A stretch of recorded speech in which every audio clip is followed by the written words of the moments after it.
Hello दोस्तों, नमस्कार। आज हम पढ़ने वाले हैं रविंद्रनाथ टैगोर जी के बारे में। तो चलिए बिना देरी शुरू करते हैं अपना आज का टॉपिक। तो रविंद्रनाथ टैगोर का जीवन परिचय कुछ कुछ इस प्रकार से है। रविंद्रनाथ टैगोर को कई कारणों से जाना जाता है। वे पहले एशियाई हैं जिन्हें नोबेल पुरस्कार मिला हुआ है।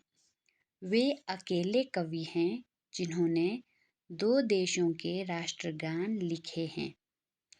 अपनी सुंदर और दिल को छू जाने वाली कविताओं के कारण उन्हें राष्ट्रकवि कहा जाता है। रविंद्रनाथ का जन्म बंगाल में कोलकाता के एक जाने माने परिवार में 6 मई 1861 को हुआ। उनके पिताजी का नाम देवेंद्रनाथ टैगोर था, जबकि मां का नाम शारदा देवी था।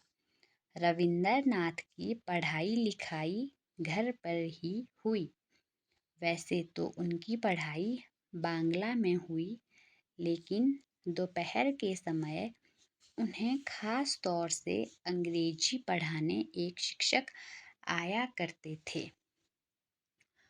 उन्हें बचपन में ही कविताएं पढ़ने का शौक लग गया था और 8 साल के होते होते तो वे खुद ही कविताएं लिखने लगे थे। उनके पिताजी चाहते थे कि वे वकील बने, इसलिए पढ़ाई के लिए उन्हें इंग्लैंड भेज दिया गया।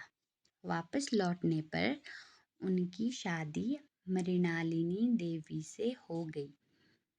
उसके बाद उनके 4 बच्चे हुए, लेकिन जो उनकी पत्नी मृणालिनी देवी थी, उनकी बहुत छोटी सी आयु में ही मृत्यु हो गई थी। रविंद्रनाथ ने अपनी पढ़ाई किसी स्कूल की बजाय घर पर ही की थी, इसलिए उन्हें हमेशा लगता था कि पढ़ाई हमेशा खुले में ही की जानी चाहिए। इसलिए उन्होंने 1901 में कोलकाता के पास शांति निकेतन आकर वहाँ पेड़ों, पक्षियों और एक बगीचे के बीच शांति निकेतन आश्रम बनाया। 5 विद्यार्थियों और 5 शिक्षकों के साथ शुरू किए शांति निकेतन में आज भी देश विदेश से छात्र छात्राएं आकर पढ़ते हैं। रविंद्रनाथ को खास तौर से उनकी कविताओं के लिए जाना जाता है, लेकिन उन्होंने केवल कविताएं ही नहीं बल्कि नाटक, गीत, कहानियाँ और भी बहुत कुछ लिखा हुआ है। उन्होंने करीब 2230 गीत लिखे हुए हैं। हमारा राष्ट्रगान यानी कि भारत देश का राष्ट्रगान जन गण मन और बांग्लादेश का राष्ट्रगान आमार सोनार बांग्ला उन्होंने ही लिखा था। इसके अलावा उनकी प्रमुख रचनाएं गीतांजलि, मानसी, चित्रा, सोनार तारी, क्षणिका आदि हैं। उन्होंने कुछ किताबों का अंग्रेजी में अनुवाद भी किया।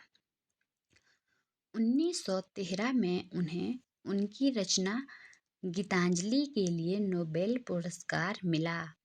रविंद्र एक अच्छे चित्रकार भी थे।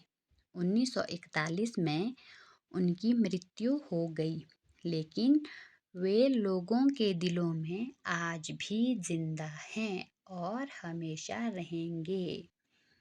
तो ये था रविंद्रनाथ टैगोर जी का छोटा सा जीवन परिचय। धन्यवाद।